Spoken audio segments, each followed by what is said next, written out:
What's up, everybody? Welcome to another video. I'm Rich Wilson, founder and filmmaker at Vibe Media, where we help your brand build to an influencer level online presence using filmmaking tools and tips to tell your story. And in this episode of Vibe Check is kind of a fun episode. We are going to talk about some of the top grossing and top movies of the years that we were born. Yes, we are going back and we're revealing our ages to all of you.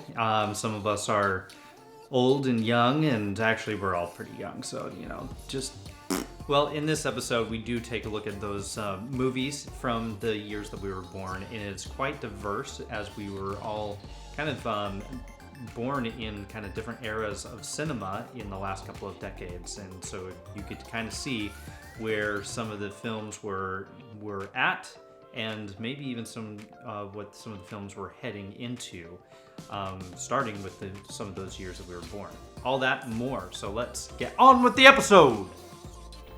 Hey everybody, welcome to Vibe Check, the show for filmmakers and film enthusiasts. I'm Rich Wilson. We've got Dana and Forrest, and we are talking about some of our favorite movies and also filmmaking in general. And today we are talking about some of the movies that came out in the years that we were born. Some of the top movies, some of our favorites, and they're honestly, this podcast, this show can go on and on and on because there's so many, so we're trying to whittle it down to just a few. We may do a part 2 on this because there's just so much. There's so much. I was born in 1988, and so there was, in the 80s. You were born 1990. 98. So we've got quite a good variety of eras in filmmaking, and so let's start. We'll go around and we'll start talking about at least the top grossing film of our years. So I'll start. So 1988, the top grossing is probably something you would not even expect, but it's hilarious to know this. But Who Framed Roger Rabbit was the top grossing film of 1988. And I feel like that just really suits you as a person because you are half cartoon, half man. Thank you. You're welcome. It's a very great movie. Yeah. It's definitely one that sexually awoken a lot of people with Jessica Rabbit. Jessica Rabbit. Like, come on, Jessica Rabbit, Yeah.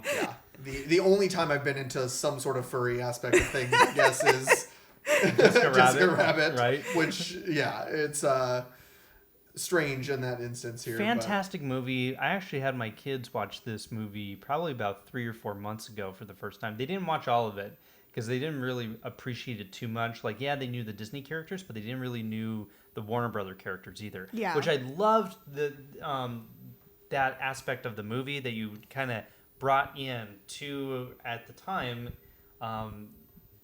the greatest like animation characters of those eras leading up to that point in a movie together. It wasn't so divided. No, you saw Mickey Mouse and Bugs Bunny hanging out. Well, like, one of my favorite scenes in there is the piano battle against Donald and Daffy Duck. That was pretty funny. Well, and this movie is so great because it not only was a revolutionary in the technology they used to make cartoons interact with practical things in the world. Like, if you watch some of the contraptions they made to make things move or stir, really cool in that instance. But it did lead to not only like Space Jam, as we started getting into the 90s, here another example of live action cartoon, world. But even as it progressed further, more so I think it helped with the technology now that we have of, like, you think of Ted, where it's a real person in a full animation 3D. It all calls back to Twilight with the wolves. Twilight. Yeah, well, it all calls back to like this movie. Like this is this is not the only movie in the 80s that did this, but this is the one that like really hit home. It's the most prominent. It was the most prominent. You have the Brad Pitt one with the one cartoon chick. That one. I can't remember the name. Cool World? Yeah, yes. Yeah, I love that movie. You have that one, but this was like, I would say probably a staple. It's the transition from practical, where they had models, that animatronics, to being able to put things in post and make it interact. So it's definitely a really good movie. And props on those actors for being able to, play off of characters that weren't actually there. Exactly. Which led again to, new type of acting styles, which ended up being in so many movies since then, with characters that are not there. Well, like even you had CGI characters that they are talking to, which really it's just like a doll of like Yoda sitting here, but you're a tennis ball or something that you are talking to. Or like I said, the Twilight Wolves, where they literally just have a man pretend to be a dog and have Kristen Stewart pet him like a dog. Yeah. Some weird things that eventually came from that. Oh, yeah. Well, jumping into 1990, a little more serious. I definitely, as we go further down my list too, but the top grossing movie of my year was Ghost. Ooh. When we started getting into more drama. Melodramatic, Patrick Swayze in his prime. Mm-hmm. Yeah, it's definitely a weird era. You definitely still had the heartthrobs, but you had the, more lovey-dovey. It was a little bit more filters, lustful. I felt like, Yeah. like as it like got more into the 90s, they were a little bit more confident with some of like their sex scenes and stuff. Yeah. It's definitely, everybody knows the classic scene with the, That's clay. what, see? Everybody's drinking the clay pots. It's very sensual and romantic. It's been parodied in so many things now at this point here with, with all of that. So like Family Guy, where Peter comes in as a Ghostbuster. Yes. So funny. So funny. So yeah, nothing really to report on that instance. I mean, it's a good movie. Well, obviously. it also kind of shows you, it opens up the door, like you said, into kind of the 90s, where a lot of great movies in the 90s were those dramatic movies. Like we've had dramas for forever and ever, but like the 80s were very upbeat and a lot of action type movies, but a lot of comedies as well. But in the 90s, it definitely took a more serious tone, and it took a more dramatic, realistic view of the world, and we had some great movies in the 90s era. Yep, considering what my top grossing film is. Yep. Okay, I guess it's my turn. Yes, so let's see, 1998. 1998, top grossing film. One of my favorites that I've never seen. A double VHS feature. Titanic. King of the world! And it is a personal choice to never watch Titanic because I just, first of all, I don't like romance films. I'm not really into that stuff. Also, Yeah, interesting. Well, you know what? That is also an incredible movie. Titanic, great movie. I can understand why you don't ever want to watch it. I've only seen it just a handful of times, and honestly, as a young lad watching it for the first time with the double VHS, it was the... We all know why you guys were watching it. So it was the first boobs that we... it was the first boobs that we saw. I remember watching it, and when that scene came in, I just... big old hand over my eyes. My dad was like, whoop! Hey, nope.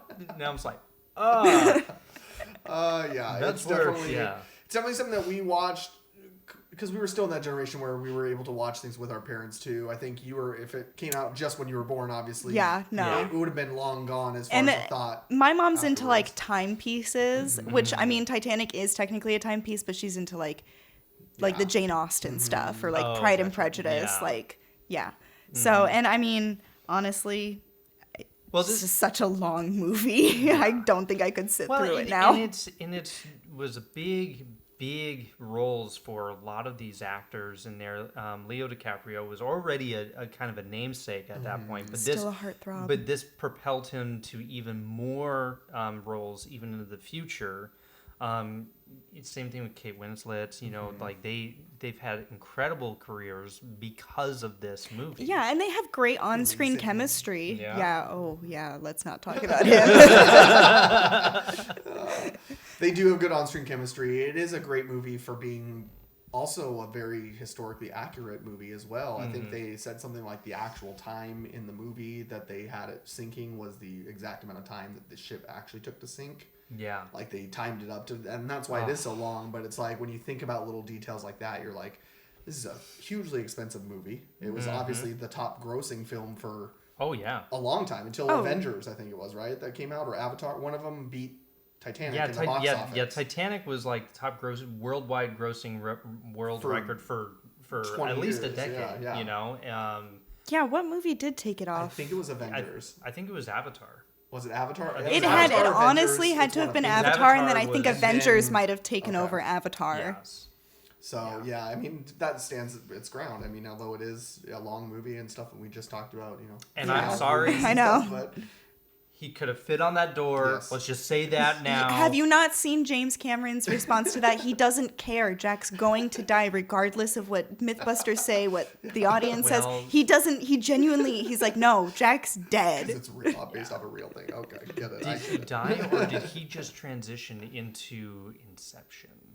Or the Shutter Island guy. Right, exactly. Yeah, could have watched a bunch shorter. Well, let's circle back to you then, going around to our next, just a couple of the movies that were also honorable mentions or That other we ones loved. stand out. We have That a still few written hold. down, but I know that there's some more that I'll definitely probably mention. But 1988 was a big year when it comes to movies and movie staples. Some really great movies came out that year. I didn't even realize it until I'm going through this list. I was like, oh. So you've got going in still in kind of the comedy, Coming to America. Great. Definitely should probably talk about that with the second one out now on HBO Max and in theaters, limited theaters. But you've got that big one of Tom Hanks's breakthrough roles. I wouldn't say his breakthrough role, but it was definitely a role that really Put him on the map. Yeah, but put him on the map even more so. Beetlejuice, come on. It's Tim Burton. That was when Tim Burton really Yes. started to do more back to back and everything too, and started his trend here, because that leads into some of mine. And So again, there's a lot of great movies in there, a lot of comedies, but also some really fantastic movies. One movie that we talked about back on Christmas, Die Hard, came out in 1988. Other movies, another big movie that we should definitely mention was Rain Man. Rain Man came out in 1988. Huge role for Tom Cruise, Dustin Hoffman. Incredible movie, which I only saw for the first time maybe 2 years ago. Really? Yes. it's a great film. And it just I loved it. Every it. time Yeah, I I drop make- something, I quote how many things that I dropped because of that movie. Every time I have to do big math, I'm like, I'm in my Rain Man mode. Shut up. Yeah, right?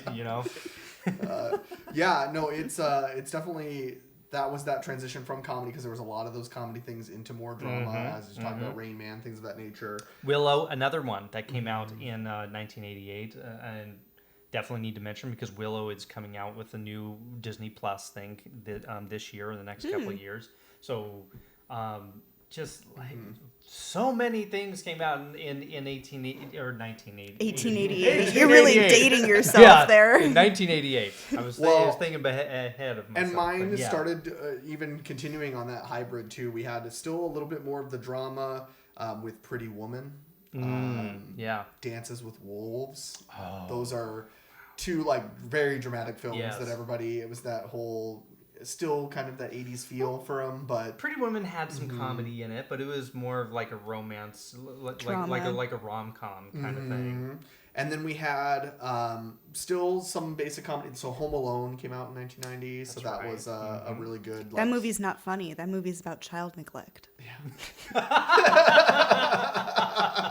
It's definitely Kidding. Yeah. It's funny.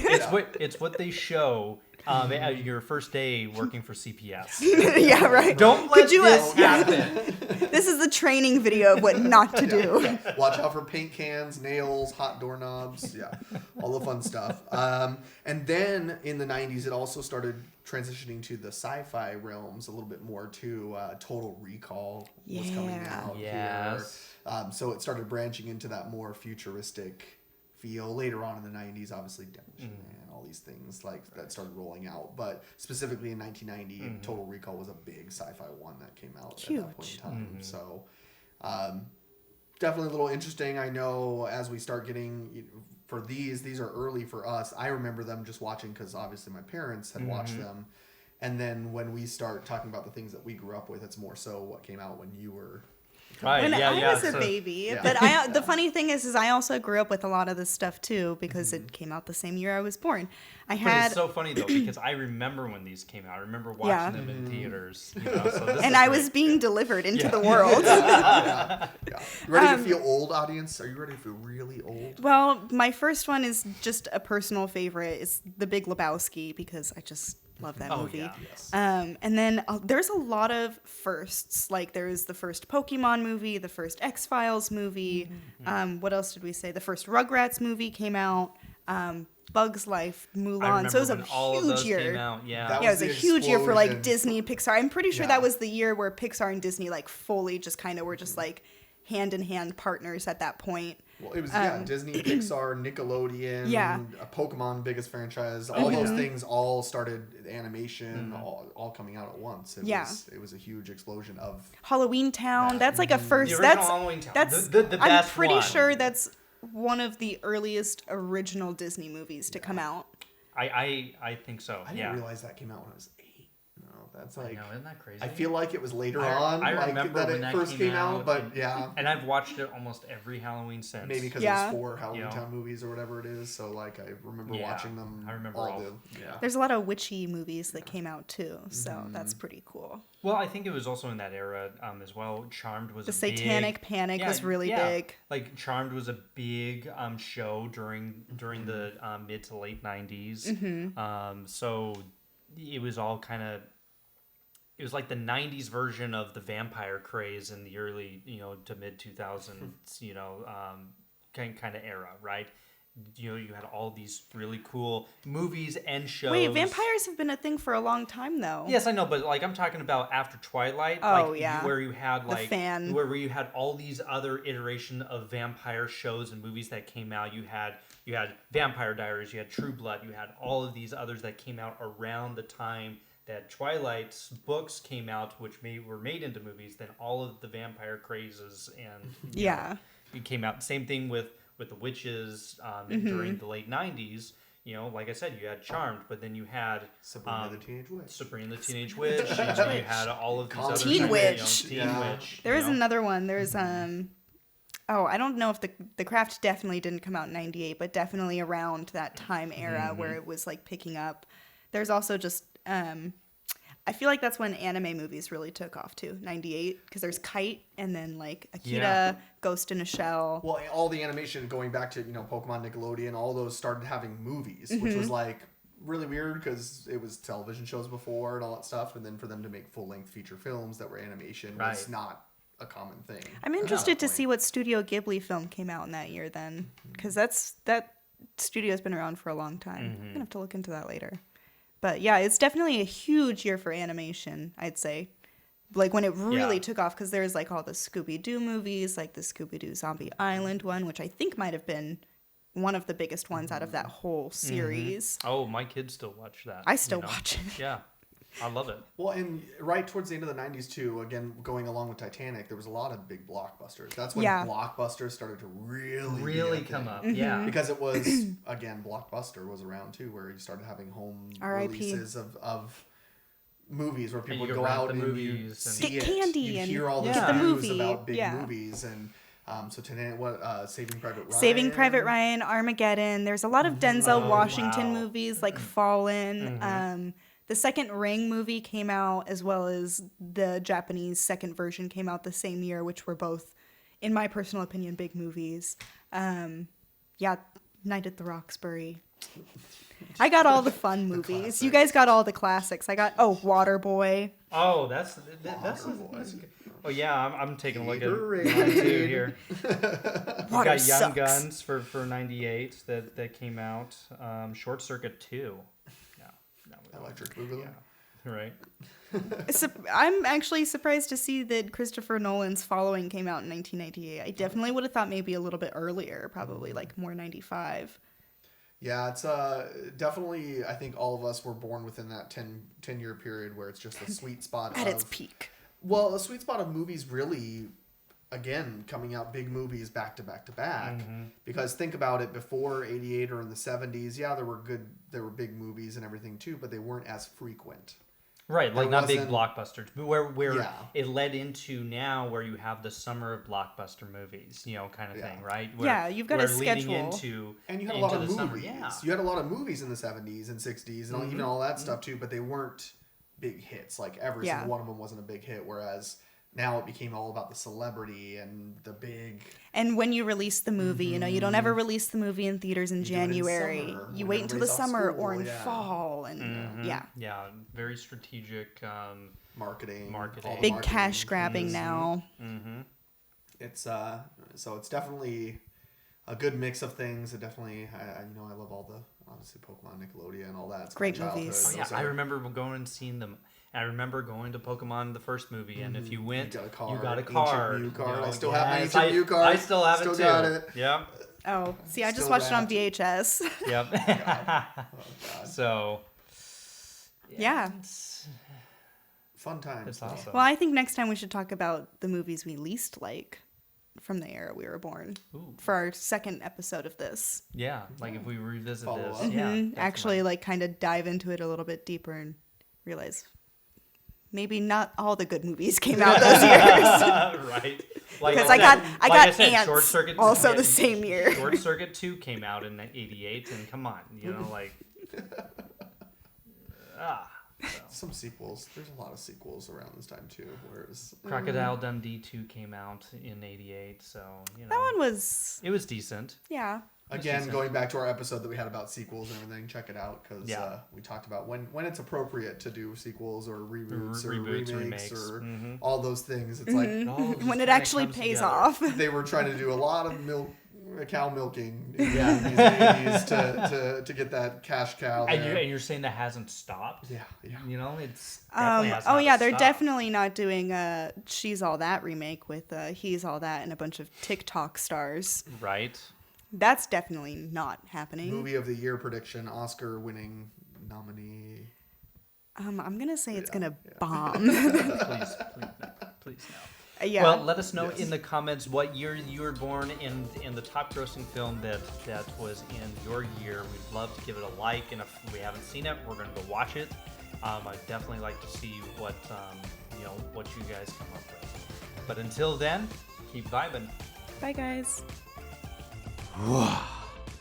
Hey, I hope you liked that episode, and if you did, make sure to like and subscribe to the channel as we are coming out with new content every single week. Also, in the comments below, let us know what you thought of some of the movies that we talked about in the years that we were born. Were you surprised by some of them, or were you not? And also let us know what some of your top movies from the year that you were born that came out, so we could compare notes. And honestly, we'll probably do a second part to this episode because there's just so many more movies that came out in the years that we were born that were just big, influential to all of cinema, and we just barely scratched the surface. That's it for this episode, and make sure that you always tune in here at Vibe Media for fresh content and new episodes coming your way. We have a new studio that we are finishing up, and we will be launching season 2 here very, very soon, so you don't want to miss that.